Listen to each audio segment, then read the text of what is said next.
Hello everyone, welcome back to My Hero Academia Podfic. This will be the continuation of Deku and Death. This will be part 22, chapter 22, entitled Interlude 2, Somewhere Waiting for Me. Kimura was pretty sure that he just shoved someone out of the way, but he was currently pressed for time, so politeness was the furthest thing from his mind. He had just closed the cafe portion of his tea business for lunch, so that gave him about 2 hours before he needed to reopen. And of course, now was when he decided to try and squeeze in the errands that he'd been putting off. He had already cursed himself for his stupidity, but it was far too late to just stop and turn back now. He was already planning on meeting Yoko at their usual spot at Dagoba Beach, and he wanted to stretch that for at least an hour, which only shortened the actual amount of time he had to complete his mental list. And for the final icing on the cake, he had managed to grab the shittiest bag possible to hold his groceries in. All in all, there wasn't too much that could make his day worse, but he held his breath regardless. Things could always get worse, and for him, it always seemed to. The market today was bustling, since it was a Saturday afternoon filled with its usual residents as well as outside travelers. The already compact walkways were even tighter and more uncomfortable, people coming way too close into his personal space. But thankfully, the young adult had always been a little assertive in his mannerisms, partly because of his overall pessimistic attitude. It felt as though Lady Luck was constantly against him, so it was hard not to be. It was just easier to grumble at the constant loud noise or to sigh after finding what he needed to be sold out. The male weaved his way around a band of outsiders who clearly didn't understand how the crowd would flow and work around here, and continued forwards until the familiar scent of raw fish had met his nose. Personally, he wasn't the biggest fan of raw fish alone, and its pungent smell and slimy taste made it unappetizing, but it was an ingredient usually used in the Yuki family home. He found himself often eating it out of nostalgia, and the smell he regarded as repulsive made the trips to the always crowded market just a bit more tolerable. The aroma didn't only serve as a heartwarming reminder of the past, but it also let him know when he was finally at the food portion of the city market. The layout of the pop-up stores regularly moved around to try and attract new buyers, but the food stores were always located in the same place every time, by the pier. The stands around the pier weren't as crowded as the others, mostly because outside travelers didn't typically shop for food when passing through, and Kimura finally got his breathing room. He figured he'd start with food shopping since that was likely going to be the most expensive part of his day, and running out of money was not an option, no matter how successful his small business was becoming. Looking around, he spotted a large wad of green and headed for that first. He eased his way into the produce section of the market. He was generally pleased upon finding out that the food portion of the market never changed spots, not even the stands inside, because that meant he could always find the stand that sold herbal plants without much effort at all. He had developed an amiable relationship with the older woman who sold the vegetation, one that he had no problem admitting was out of a desire to get better deals, but after shopping with her for nearly 3 months, their relationship grew more friendly than he'd originally anticipated, and he found his icy outer layer melted by her essence of hominess. "Ah, Kimura, dear," she smiled at him. "Back for your usual today?" He smiled back, though definitely not as wide. "Indeed so. Hanako-san, I'm in a bit of a rush today." The older woman sighed and dropped her shoulders sarcastically, but nonetheless began preparing his typical order. "You're always in a rush, Kimura dear, and I've said not to call me that. It makes me feel old." He chuckled, having heard that time and time again from the lady. He shuffled a hand in his large overcoat, reaching inside for his secretly tied pouch of cash. "Well, I'm meeting with my sister again, so I can't afford to be late." She reached for a bushel of mint sprouts already tied together and added them to the growing collection of herbal plants in her arms, which included lemongrass, passionflower, and chamomile. "You know, you speak much of that dear sister of yours. When are you going to introduce me to her?" Kimura grew sheepish, rubbing the back of his neck awkwardly. Well, she isn't fond of crowds. I'm not sure I could convince her to traverse the market with me." Yoko loved the city market much more than he did. She loved the freedom of exploring around and finding a new pop-up store. She loved the colors and possibilities that were quite literally just around the corner. And on top of that, she loved meeting outside travelers with strange tales to tell. The old Hanako huffed. "As you've told me before, this old soul can only hope, though." The man laughed again, but he cringed internally at his hollowness, positive that the elder woman could hear it, that it shattered as much as he could. The shopkeeper added a heap of lavender to the haul and finally laid it all out on the counter for him to see. Upon the cloth tabletop rested 5 bushels of herbal plants, all of which Kimura restocked weekly for serving customers at the cafe portion of his business. He took out his usual 1,550 yen and slid it across, only for her to pass back a portion. "Just for today. I'll lower it to 1,000, she smirked. "Buy your sister something nice, all right, Kimura dear?" Still in a bit of shock, he could only nod and pocket the extra cash, sealing up his makeshift wallet back inside his coat. He attempted to stuff the plants into the bag he grabbed, but he could barely lift 3 before they began to get crushed. Hanako had shoved a cheap thin bag at his face, making him jump. "Use this," the woman sighed defeatedly, "before you crush my poor plants." He grabbed the bag from her with embarrassment and proceeded to quickly shovel his new greenery into it. Checking his watch, his eyes nearly leapt from his skull as his feet sputtered to a start. He took off in a fresh direction, his newly bought products flailing about wildly, nearly falling out of the bag. "Thank you again, Hanako-san," he called as he waved behind him. "I'll be back sometime soon." The vendor just waved back gently before sighing and getting back to her work, a small smile evident on her face, though the young adult couldn't tell due to his turned back. Kimura paid no mind to his abrupt leaving, rushing off to complete the rest of his errands, and though he just restocked on the vital agents he needed to brew his tea, he still needed to feed himself, and he surely wasn't going to settle his stomach on mint leaves and lavender buds. He wasn't some grazing deer, after all. Most would agree that living on a limited income would be quite bothersome practically all the time, but it did have its perks. Since the male had to ration out his money each week, he's had a diet that was mostly consisted of vegetables, since that was all he could afford, and conveniently all of the produce stands were grouped together right by old Hanako's, so it made his routine much easier to pull off. Well, it wasn't much of a perk now that he thought about it, but when it came to living at ends meet, looking at the glass half full was really all he could do. Surprisingly, he didn't find himself saddened at the idea, just more of a pessimistic indifference. It was just the way it was, and he could either feel sorry for himself or move on, and he had no time to feel sorry for himself at all. He stopped at another stand that knew him by name and picked out fresh soybeans and seaweed. The shopkeeper here didn't favor him all too well like Hanako did, but he still priced him fairly, which was all the male could really ask for. He wanted to pick up rice as well, but couldn't get it cheaper at another stand, so he'd settle for making another trip. Sliding his payment across, he didn't even wait for it to be counted before leaving towards his third shop. He continued on, weaving through the crowd without a second thought, despite the market being much busier than usual. The cacophony of sounds didn't impair him as it did the outside travelers or even the other townsfolk. He was good at blocking out the excess noise, good at honing in on the task at hand. After all, he had to be.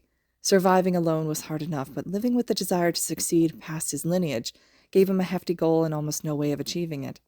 Of course, he had to pour everything he had into each and every day. There was no one to back him up if he fell, so there was absolutely no room for slacking off either. Still, he couldn't help but breathe in the smell of the seafood, the salty air stinging his throat a bit. There were times, however, where he just wanted to break down, wallow in sorrows. He would be reminded of the past he once had, and though deep down he knew he never deserved it in the first place, that didn't stop the waves of longing that followed. He couldn't afford to be jealous, to be spiteful, but was it wrong to want to? He had never enjoyed his weekly errands to the market, but the constant reminders back to his bittersweet childhood nearly made it unbearable. So he shook his head and shooed the depressing thoughts as well as the invasive smell out of his conscience. Barbed feelings like that weren't going to help him in the long run, and that's what he's in for, the long run. Remembering he was currently on a time crunch, he quickened his pace, finding the stand with the cheaper rice. He quickly ran through his mental checklist as he passed the yen around the counter. After this, he should definitely pass by the general portion of the market and check on his textile supplier, and he definitely needed to pick something up for Yoko, courtesy of Hanako's thoughtful gesture. So when the pouch of rice came sliding down the counter a few moments after, he grabbed it without hesitation and sped off in a new direction, towards the more crowded, busier area of the market. He stuffed the rice into the shallow bag he had bought, along with the soybeans and dried seaweed strands, and those 3 items alone barely fit into the poor excuse for a sack he had with him. And while he was thankful for the larger bag he was given for the herbs, Kimura wasn't sure how much more he could physically buy, no matter the cash that he had scrapped together from Hanako. Shoving past another person, he clutched his bags closer to his body. Pickpockets weren't uncommon, especially for a busy day like this, which was why he always knew to carry his wallet inside his coat. But he couldn't fit his groceries in any of the pockets, and while he doubted anyone would target him for those, that sure didn't stop his paranoia from believing so anyway. Besides, He always made sure to keep his most precious items as close to him as possible, which didn't always include his paycheck. He didn't even have to look up to tell that the crowd was getting thicker, the noise alone starting to give him a headache. Trying to find his textile supplier in a mess like this was certainly annoying, especially knowing the man constantly moved his location every week. If it weren't for the severity of the situation, Kimura would have just left the meeting for another day, when he could come visit him at his tea business, but alas, he had his suspicions concerning the delays on the new tea bags, and quite frankly, he was beginning to grow tired of the bullshit. At least he could pick out the bright sheets of fabric hanging from the stand, even submerged in the crowd. His ankles snapped in that direction as he pushed past, ignoring the disgruntled cries and protests at his rough movements. His supplier's stand was much larger than most on the other vendors that are found in the market, no matter what they sold, which could be attributed to the frequent sales and investors. But even then, the young adult couldn't shake the feeling that something was off about this salesman. And now, topped with an unfounded delay in his promised and prepaid products, his restraint was running thin. Kimura prided himself in his patience and thick skin. After all, he was running a small business. Opportunities never came easy, and when they did, they were few and far between. He had to learn fast how to wait and stay flexible, as well as when to stand his ground and push for more. And right now, he was ready to rip this vendor a new one. He squeezed his way to the front counter, past a likely outside merchant judging off of his wear, and slammed his hands down. That grabbed the attention of a middle-aged-looking man. Turning away his attention back to the crowds, he promptly spun around with a surprising bang. His startled look of shock quickly and seamlessly morphed into a coy smile. "Ah, Kimura-san," the older man shrugged, clenching his teeth to paint his smile white. "What brings you by at this busy hour?" "You know damn well what." To be fair, his tolerance was running close to non-existent at this point, pricking at the tip of his tongue. "What of my product status? Still delayed?" The salesman simply waved him off, however.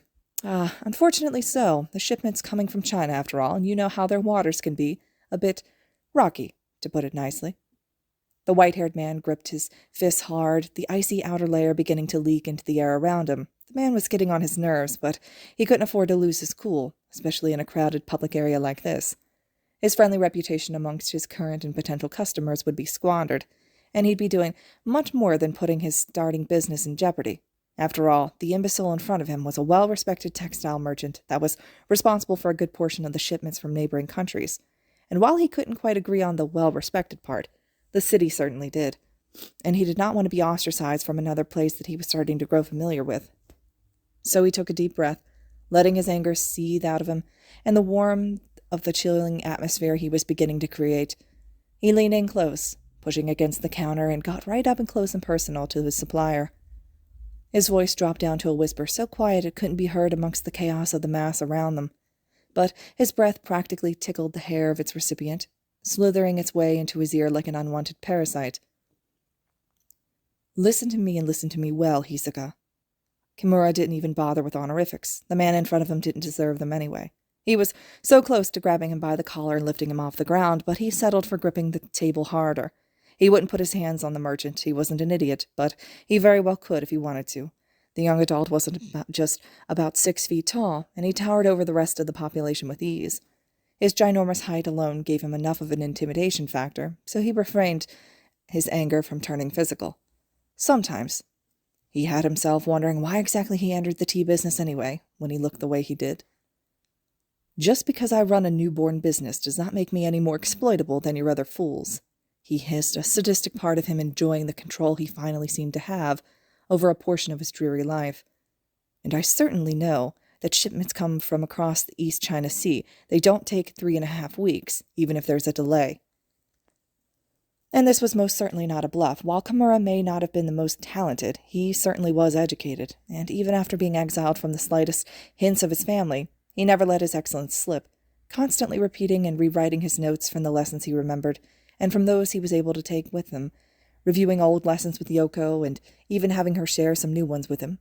He had his fair share of older vendors attempting to take advantage of him, simply due to his young and inexperienced appearance, but, as he liked to think of it, he was a wolf, living amongst the sheep. And so the fact that he knew a shipment across the East China Sea would only take 2 weeks, 3 weeks at the absolute max if there was hypothetically an actual delay, was not a mere bluff. So, Either I receive back half of the value I prepaid, the young male threatened, or I take my business as well as my revelations elsewhere. The shorter, slightly pudgy shopkeeper looked absolutely mortified. His face as pale as Kimura's ash hair. It was drenched in a lining of sick, nervous sweat. His knees practically clattered together like someone was physically bashing his bones against one another. It was almost as if the man had never been called out in his life, which, based on how he was treated amongst the city, was entirely a possibility. But Kimura-san," he stuttered out like a petrified toddler whose mother had caught his hand in a candy jar. "I'm afraid the contract in which you signed states that I cannot refund partial or full payments to clients without proof of wreckage or robbery." "And I read the contract, Hisoka." Kimura fired back, a hint of smugness hiding underneath the threatening tone. "Think of it as a late fee." The merchant looked as if he wanted to rebuke, but genuinely came up with a loss for words. So he grumbled, realizing his defeat. He pulled out his catalog book, searching for where he had accounted for this client's sale. He used his finger to scan for the name and stopped, his eyes widening in distress upon finding it. He sputtered like a broken engine, but unwillingly pulled out his wallet, which was made of fine leather and much nicer overalls compared to Kimura's own. He passed back a wad of bills, an exchange noteworthy to any pickpocket and thieves around them, so the male quickly rolled them up and stuffed them away inside his coat. "Here's your half payment, 75,000 yen, Hisoka muttered. Under his breath, his mood clearly soured after the newly burned hole in his pocket. "Just take it, and never speak of this again." Kimura smirked unknowingly, unable to help himself. "Just as long as my products arrive on time moving forward." He turned to walk away smoothly, and he began to, before stopping abruptly and swiveling back around. He returned to close proximity with the supplier, making sure the fire in his eyes and his poisonous grin were both visible. "Next time," he whispered, bringing his voice back to the hushed volume it was before, his threats inadvertently becoming more terrifying. "Inform me that what I'm ordering is out of stock instead of taking my money and attempting to lead me around like a brain-dead fool. Understood?" He must have really nailed the atmosphere, because Hisoka had just nodded, vigorously like a primitive coward. Kimura wouldn't have been surprised if his pants were thoroughly soiled. Understood, Kimura-san." "Good." And just like that, the icy atmosphere vanished, replaced with a heartwarming smile that no one would have been able to tell that something was even wrong between the two of them. It was almost as if the young adult switched masks, his expression so picture-perfect it would have fooled the most trained eyes. "I expect a true report about the shipment status tomorrow. I also expect you to come to me as well, as I already made the effort of seeing you in person today." He didn't wait for a verbal response, unsure the poor excuse of a man in front of him could even give him one. Once a quick, pathetic nod met his glance, which certainly didn't take long. He smiled again and turned to leave. He kept his arms close to his chest, making sure he could feel the press of his makeshift wallet sack against his breastbone. Raising one of his hands in a half-hearted, off-the-shoulder gesture, he waved dismissively, just as the shopkeeper had done to him before. Kimura sighed heavily under his breath once he was out of view. As powerful as he felt commanding around another adult like that, his morals didn't really enjoy it as much as his psyche did. His family prided in elegant, respectful direction, and if they had been there to witness his brash, forceful display, it would have only given them more reason to want him gone. And as much as his newfound confidence wanted to break free of those ideals, his broken heart latched tightly onto them like a miserable leech, afraid to let them go. But his methods had worked, so whether or not to continue them still remained in the air. His wallet pressed further into his chest, making him notice just how heavy it was. He certainly wasn't expecting to leave the market richer than he came in, but he most definitely wasn't complaining. It was almost as if fate itself were lining up for the moment. Hanako had given him just enough to buy Yoko maybe a thin paintbrush or two, but with this new reimbursement he might as well buy her a whole new rainbow of colors. Of course, that would be overboard and just immature overall, but he didn't mind entertaining the thought. Though that didn't mean he wasn't going to treat her to more than usual. He glanced at his watch, and it nearly made him shoot out of his skin.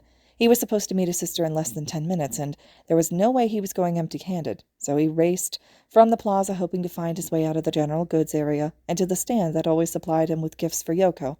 In his frantic efforts, he was unsure of how many people he had maybe had to shove from his path, but the thought didn't really matter to him as much as it should. He had much more on his mind at the moment, and his tunnel vision only narrowed further when it came to his sister. Making his way through the crowd, he wondered what he should get her this time. maybe some new paints, but he wasn't sure what colors she needed. Canvases were too bulky for her to sneak back, so those were out of the question. Maybe the newest catalog book, as she did enjoy flipping through those, but that felt cheap to his conscience. The massive amount of options that were now available to him due to his increased budget were definitely a plus, but it didn't help narrow down his decision-making. Kimura huffed, letting his shoulders slump. He'd figure it out when he got there. And it didn't take him long to do so, arriving at the familiar artsy counter with a sudden jolt, nearly knocking over a jar of used pencils in his flailing. He scrambled to catch it just in time. The young male certainly looked less grateful than how he walked away from Hisaka earlier, but he collected himself as best he could, attempting to smooth out his unruly hair. His eyes finally focused on the front counter and met the slightly amused ones of the vendor there, causing him to sputter out a very untasteful manner. "In a rush, Kimura-san," the short salesman chuckled, settling down the catalog in his hands. "I do not think I've ever seen you move so fast before." Yes, I am." He composed himself with a deep breath. "A bit tight on time today, Kohaku-san." The shopkeeper smiled, nodding his head in confirmation. "Then I'll save you the small talk. What can I get for you today?" And here's where the male would hit his roadblock. His mind drew a blank, having come up with nothing on the way here. He sighed and turned away, trying to rack his brain for some semblance of what to purchase. His gaze met with the discarded catalog book that Kohaku had set down upon the counter, and he reached for it. "Do you mind if I look through?" he asked, holding up the thin booklet. The man just waved him off, though it was nothing like the dismissive way Hisaka had done earlier. It was amazing how two men so enthralled by business could be so different, but Kimura knew it was simply human nature. Neither was perfect, but he could definitely attest to the artsy supplier's greater competence and trustworthiness. It all drained down to personal morals and experiences. Occupation simply had little to do with the matter. After all, he, a 6-foot man running a tea brewery right underneath his own living quarters, would know how generalizing stereotypes were in the modern day. But none of that matters too much as he flipped through the catalog, searching for something to catch his eye. The booklet was a new edition, which made his search feel much more promising, but surprisingly nothing had stuck out to him. Most of what he saw were just more samples of sizes of liquid paint, and while there was a popular choice with Yoko, he felt as if it were too standard of an option. He usually got her acrylic paint, but today, with this expanded budget, that felt too ordinary, too close to normal. But he also didn't have too much time to simply flip through the book until he found just the item that rang his heart. His eyes scanned through as he turned to the next page, landing upon something he hadn't seen before. It looked to be a tray of rainbow, each color separated into blocks. This was definitely interesting as he swiveled the catalog around to show Kohaku, who was looking at his strange discovery. "What is this? I've not seen it before," he inquired, glancing up to meet the older man's face. Kohaku smiled before holding up a finger, signaling for him to wait. The vendor shuffled around, turning his back to Kimura, digging through some boxes in the back of the stand. The young adult tried to get a peek, but he couldn't see a thing that far deep past the counter. Letting out a noise of enlightenment, the clerk seemed to pull something away from the ground, turning back around once more to set it down on the front table. Displayed in front of him was a small wooden box with a bronze clasp. It was of hand-holding size, with a polished finish, and simply looked elegant amongst the chaos of the rest of Kawaku's supplies. He picked it up, awestruck, marveling at its beautiful simplicity from each angle. "That's a new product in the latest installment of the catalog you're holding," he explained, smirking at the genuine astonishment from the young male in front of him. "It's a set of watercolor pastels." "Watercolor pastels?" Kimura repeated with confusion. "How were they used?" Kawaku grinned even wider, but managed to not come off overbearing, merely excited, as he opened the clasp from behind and lifted up the lid. The contents of the box glowed in anticipation, almost like revealing the inside of a treasure. Hiding inside were blocks of colors that he'd seen in the catalog, though they looked much more fascinating in person, if a bit chalky. He resisted the urge to pick one of them up for a closer look, knowing not to touch the product unless he was certain about purchasing. "Well, upon adding water, the colors will become usable paints," the salesman continued, "though they are much more thinner and lighter than acrylic paints." Kimura gasped audibly, the description catching him off guard. These would be perfect for Yoko, and easy enough to use. He was sure she'd love them, as well as all the different ways she could use them. Oh, he could already see it now, her wondrous smile even wider than usual as she would bounce around like a puff of pollen in the wind. He lived for her happiness, her smile, her complete and utter joy, and that was just how he knew that these pastels would work out flawlessly. "This is perfect, Koaku-san," he thanked. "Just what I need." The man closed the box, looking up at his client in the process. "Are you sure? It's a bit pricey." But Kimura had made up his mind. This was the perfect gift for his sister. Expensive or not, he had the extra money from both Hanako and Hisoka to afford it. So he nodded and pulled out his wallet, rummaging around for cash before realizing that he'd never been given the price for the watercolor set. Upon understanding that the young male was set on purchasing the box, his grin softened. He ducked below the counter to grab a cheap cloth bag and popped back like a spring mole. "That'll be 6,000 yen. Kimura flipped through his paper bills and exchanged the exact currency for the box, pushing the money across the table. Koaku had pocketed the cash quickly and slid the bagged item forward. He watched him lug the bag over his shoulder, balancing along the other 2 bags that he was holding. Witnessing him manage to somehow glance at the watch on his wrist, whatever the time read was enough for him to shoot off from the stand, only bothering to give a back quick wave. "Thank you again, Koaku-san." He turned his head back to yell over the bustling crowd, speeding off without waiting for a response. Kimura dashed through the crowd, his heart racing like never before. He was late.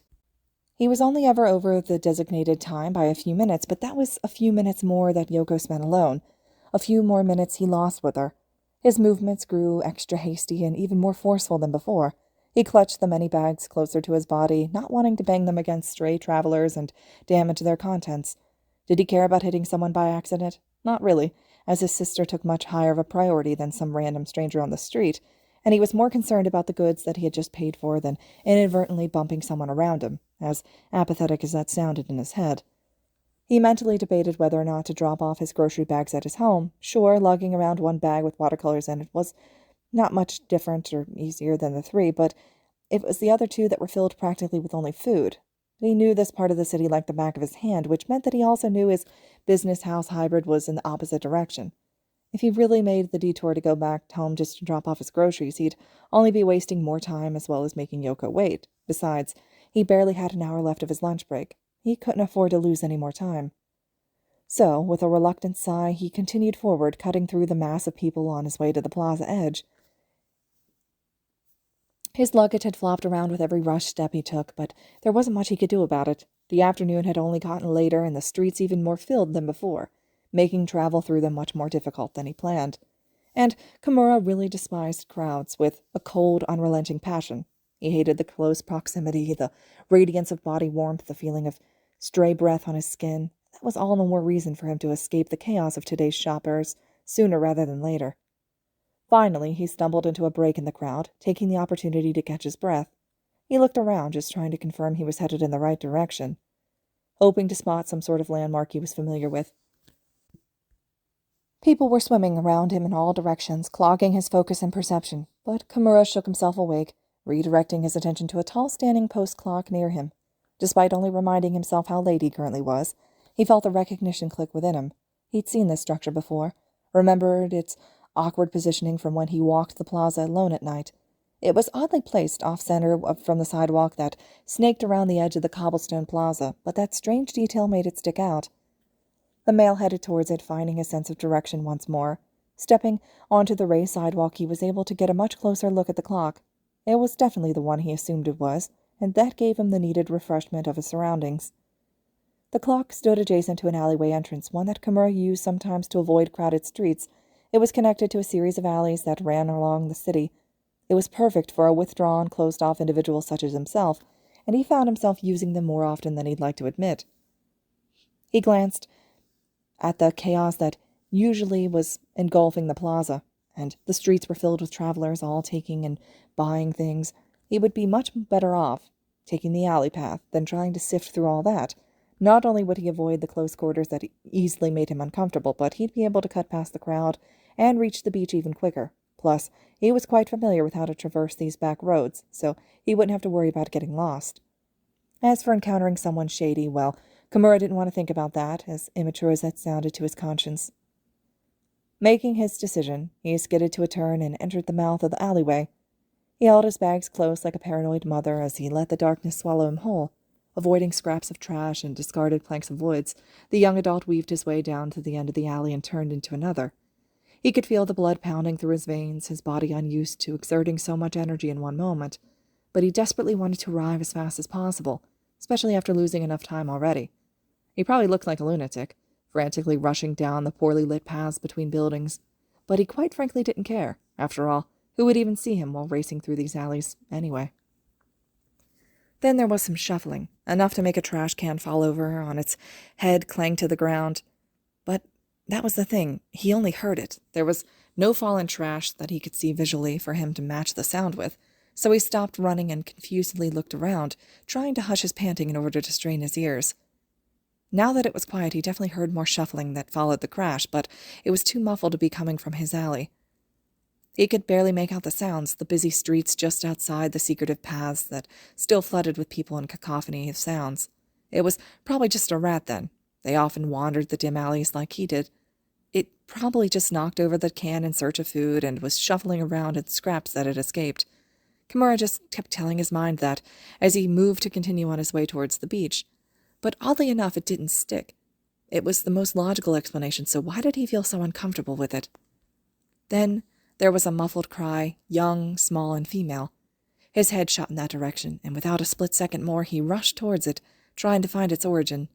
It didn't matter that he was running away from the designated spot on the beach. Worst case scenario, it ended up being a rat, and he was just experiencing auditory hallucinations or hearing loss. But his gut was definitely trying to tell him something that was wrong, and this only felt like more proof that his instinct may not be too far off. He didn't worry about still remaining silent, as he had a general idea of where the sound came from already. He was more concerned about knocking over other trash cans along the way, not wanting to have to go back and pick them up. Narrowly missing one, he made a sharp left turn and stumbled down another alley, completely unprepared for what he saw when he looked up. It was like a scene personally ripped from one of his many nightmares, so unbelievable that he nearly didn't trust his eyes with what he was seeing. A familiar yellow, flower-pleated kimono backed up against the brick wall of a building. Two taller, muscular, masculine figures were surrounding her who seemed to be taunting her, laughing and further shoving her into the alley wall. Her black hair, ripped from her usual bun, tossed messily over her shoulders. Her paled hands were clenched and trembling into her chest, and they were desperately trying to retreat into her skin. It was dizzying, his mind unable to fully process who he was seeing out of concern for his own sanity. But he wasn't an idiot. His stomach bile rocked around like the raging waves of the sea, but surprisingly, he only felt that mildly. Currently, his conscience was an irate bull that had been left enclosed way too long, and the world around him was painted bright red. So he pointed his horns, bared his teeth, and charged. "Get the hell away from her, you goddamn rat-bags!" He dropped his bags where he was, and he stormed off, running forward like every step was thunder raining down from the heavens. His curse caught the attention of both males, and they both turned to meet him. They couldn't have been older than 16, but their eerie, arrogant smiles made them resemble the scum he often dealt with at the market, cocky, dickish, and an overall pain. Their grins glowed even wider than before, almost as if they were happy to see him. Stepping away from their huddled form, the boys approached him.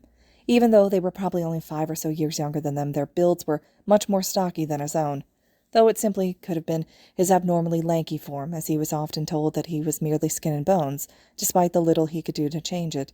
But still, they approached him almost drunkenly, swaying pompously like they ruled the world. Kimura couldn't help the hint of jealousy that pounded in his heart. What he wouldn't give to feel that immature and carefree again. "Oh, what do we have here?" One of them laughed, as if interfering was the funniest thing in the world. "Can you not see that we're busy?" "And I shall not repeat myself again," Kimura growled, his fist clenching out of anger. If it weren't for his own self-restraint, his nails would have easily broken skin on his palm, truly painting his world red. "Oh, I did not mean to upset you, Oji-san," the other mocked, making the young adult undeniably self-conscious about his white hair despite his age.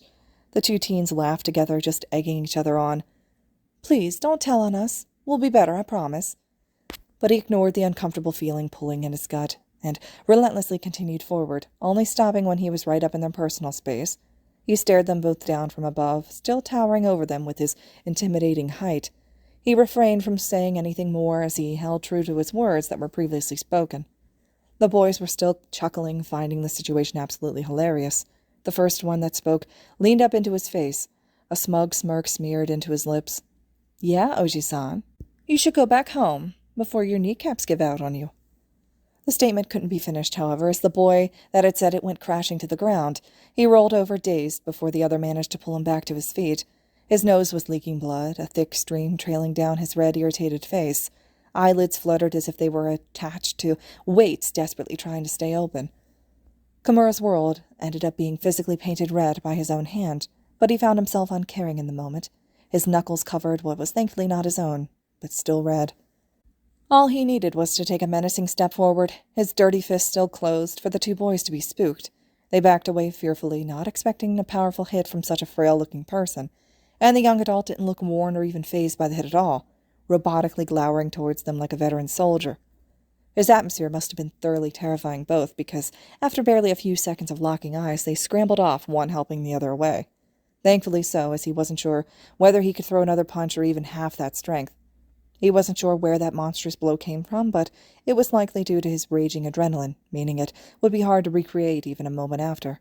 But whatever it was over. Letting out a huge sigh of relief, he nearly dropped to his knees in shock, his body still in disbelief, but he found the extra adrenaline to push himself forward, rushing towards the familiar shade of yellow. "Kimu-ni-san," she whimpered, the confirmation unneeded in his conscience. "I'm all right." But he only hugged her closer, afraid to even let her go for a second. Tears threatened to breach his eyes, but crying wouldn't do anything to be helpful for the situation at hand, so he held them in. One hand stroked her messy hair, just needing to make sure he was holding her, not someone else that he would have maybe mistaken her identity for. But he knew he was, since even the air around his sister radiated her happiness. Pulling away, he got a good look at her disheveled form, and while that only fueled the fire within him, he tried harder to focus on helping her. And while he couldn't tell, the tip of his nose and the space around his eyes were rosier than usual. "Here," he started, squatting down to her eye level. "Let me fix your hair." She nodded and let her brother thread his fingers through her locks, weaving out the tangles and beginning to gather it together. Despite him being a male, he was really good at doing her hair, likely due to the practice he had. It easily got ruined at the beach, and when he used to live at home, she often asked him to fix it for her so their parents wouldn't notice and get angry. "Did they hurt you?" Kimura asked carefully, though even she could feel the venom dripping from his tone. But thankfully she didn't have to lie as she shook her head. "No, they were just making fun of me for my appearance. I think they wanted my money as well, but it's safely tucked away in one of my school books." Yoko pointed to the other end of the alley, which her brother turned to see said books thrown about on the ground. He instantly swelled up in anger, realizing the boys likely threw them away like that when they were harassing her, though they didn't chuck them in the trash, fortunately, so they probably only had a few unwanted creases and such, which could be folded out with time. Still, he couldn't help his fury, and he heaved out a heavy exhale to release as much as possible. "Why were you even in the alleyway? It's not safe." She gestured towards the end of the alleyway, and while the streets couldn't be seen from where they were at, taking a few more turns would give them access to the main roads. "The streets are filled with people. My appearance would have stood out even more there, so I thought I could use the back ways to navigate past the crowds and more secret. I was not expecting to be spending more than 10 minutes in the alleys, believe me." He sighed again. Of course he believed her, but that didn't make him any less scared for her safety. What if he hadn't arrived in time? What if he hadn't heard her cry in the first place? There were so many things that could have gone wrong, and while he thanked the gods they didn't, that still didn't erase the paranoia that flooded him. But he managed to collect himself before he fell apart with worry, and with a little time as well as a quick snap of decorative hair comb, her typical bun was neatly put back into place, practically unnoticeably different from when they left the house. He gathered her belongings as she smoothed out the wrinkles in her kimono, checking to make sure that her money was still there, to which it was. He handed her the books as she trailed behind him, watching her brother pick up the numerous bags that he had dropped upon entering the dim space. Kimura held out a single hand for her to take, and surprisingly finding one free even with his overwhelming luggage, but it didn't take long for her to do so, clasping her soft fingers in his. "Might as well walk together, since we're already here." And together the two made their slow way out of the alleys, making sure to check each one before entering and still avoiding crowds on the streets. Yoko stuck close to her brother, undeniably shaken from the previous experience. There was likely only a half an hour left of Kimura's break, but he needed to head back towards the beach anyway. If he opened up again a little later than normal, he wouldn't die or anything. He knew his sister needed the emotional support at the moment, at the least, and she was more important than his business. But still, he couldn't help but feel guilty for her current condition. After all, she had gotten like this because of her routine meetings with him, and while he knew that she was just as enthusiastic as he is about meeting multiple times a week, He couldn't stop his conscience from feeling selfish, like it was his fault for putting her at risk, and technically it was, as it was his fault they had to meet up in the first place. He was the one who'd been exiled. It was his fault that he wasn't talented enough. But as much as that tore his heart to pieces, he knew that he had to become more successful for her, so he wouldn't have to meet in secret with her anymore and put her well-being in danger. Yoko wasn't as oblivious as she liked to think she was. She easily picked up on her brother's self-doubt and felt fully to blame. She didn't want him to worry excessively about her or blame himself instead. Tugging on his hand, she caught his attention down on her, and her face turned away in almost shame. "Kimuni-san, I am all right, really," she pleaded as they walked down a new alley. "You don't have to worry." He didn't respond right away, taking a moment to let the silence engulf them, only the slight background noise from the right around them, and it was making its presence known. But even then, it was clear that the male didn't fully believe that. Whether due to his own guilt or self-doubt, his mind was swamped with the feeling of failure, of helplessness, hopelessness, not that anyone else could tell. His heart hurt so much, like it had been stomped on repeatedly. All he wanted in his miserable life was to protect his sister, to keep her happy, and somehow he was still managing to fail at that. What kind of a brother was he? What kind of a guardian was he? He would never admit it, but deep down he was deathly afraid of failing anyway. Despite the blood, sweat, and tears he put in every decision that he made, every action, every controllable aspect of his life, he was so terrified it wouldn't be enough. He didn't want to live his life regretting the one thing he didn't do, but he was scared his life would align that way anyway. His fear was the reason he was so meticulous, the reason he monitored every variable unwaveringly, because the last thing he wanted was to feel useless on his own accord. The last thing he wanted was to come to the beach and see his failure lying before his very eyes. "I just want to keep you safe." Safe. Safe. Any safer? Can you drive any safer? Recovery Girl leaned towards the small plexiglass window that separated the body of the ambulance from the driver and passenger seats up front. She seemed to be tenser compared to her usual attitude. Tiny shoulders scrunched up, eyes narrowed from behind her visor. She banged on the window hard with her fist, trying to catch the driver's attention before rushing back over to the middle of the car, managing not to fall despite the ambulance's jerky movements. Gami clutched his head in his hand. His conscience was swimming and sloshing like a trapped goldfish. He'd been trapped inside his head again, but this time the question was how long. Pieces of his thoughts were flooded back, and he spent longer than he'd like to admit trying to figure out which were of the memory he just revealed and which were real life. His vision was spotty and hazy, like he had just awakened from a dream, despite having not slept in who knows how long. But then it hit him hard, like the speeding ambulance he was currently managing to ride in. Midoriya. He looked down almost instantly, guiltily knowing that was exactly where the boy would be. And there he was, unsurprisingly, which was an awful thought to be running through his head. There he was, beaten and bloodied and battered. There he was, barely managing to breathe, with his mouth attached to a respirator, like a lifeline. There he was, clothes practically in shreds, stained by his own putrid hue of blood. There he was, looking as dead as they come. But the ghost knew he was alive. Even ignoring his shallow breaths, he knew his successor wasn't dead. A death couldn't die until their work was done. He knew with proper medical treatment he would come out all right, good as new, and Recovery Girl was one of the best out there. Relayed to him by the teen himself.